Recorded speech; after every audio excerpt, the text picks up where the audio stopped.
অনেক সময় আব্বা এসে বলতো, শোনো তুমি যখন খাবা তোমার আশেপাশে দেখবা অনেক ছাত্র ভাইরা খাইতে পারে না, তাদেরকে একটু ডাক দিয়া মাঝে মাঝে খাওয়াবা।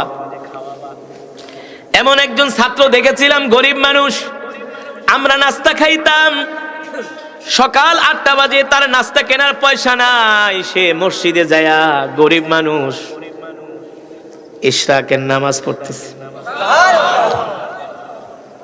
গরিব, স্যান্ডেল পর্যন্ত শীতের দিনে ছিঁড়ে গেছে, অন্যের স্যান্ডেল পাই দিয়া বাথরুমে যায়, লুঙ্গি কয়েক জায়গা দিয়া তালি মারা,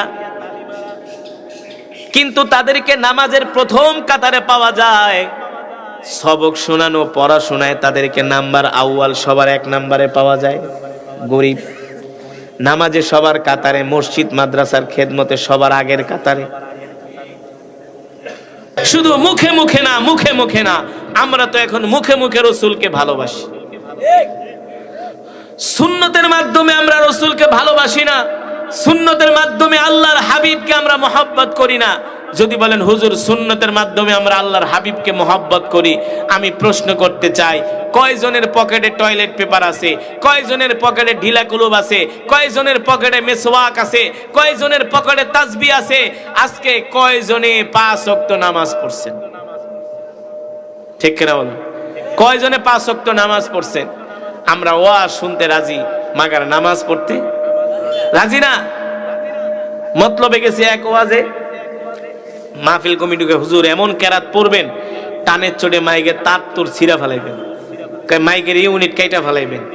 আমি বললাম মাশাআল্লাহ, ওয়াজ করান কয় বছর? হুজুর বেশি না, 50 বছর। 51তম মাহফিল, গরু 10টা জবাই করছি, মসজিদ, গ্রামের মসজিদে এসি লাগাই না। এটা কোনো কথা? টং টং করে। আমি বললাম গ্রামের মসজিদের ভিতরে এসি লাগাইছেন, ওয়াজ তো ভালোই শোনেন।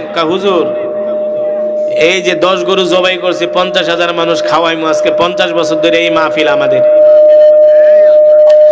আজকে 50 বছর ধরে এই মাহফিল করি। সেক্রেটারি আয়গা, হুজুর এমন ওয়াজ করবেন যাতে মানুষ কাঁথার তলে থেকে উঠে পড়ে, কাঁথার তলে থেকে উঠে আইসা পড়ে। আমাকে বলতেছে, আমি বলি শোনেন ইমাম সাহেব, আপনি কি এই মসজিদের ইমাম? হুজুর আমি এই মসজিদের ইমাম। এই ভাই, বাস্তব ঘটনা শোনেন তো। ইমাম সাহেব, আপনার মসজিদের শুক্রবারে মুসল্লি হয় কেমন? জুমার দিনে। হুজুর একটা কথা কইলেন, পুরা মসজিদে জায়গা দেওয়া যায় না, ছাদের ভিতরে মানুষ দাঁড়ায়, এলাকার পোলাপান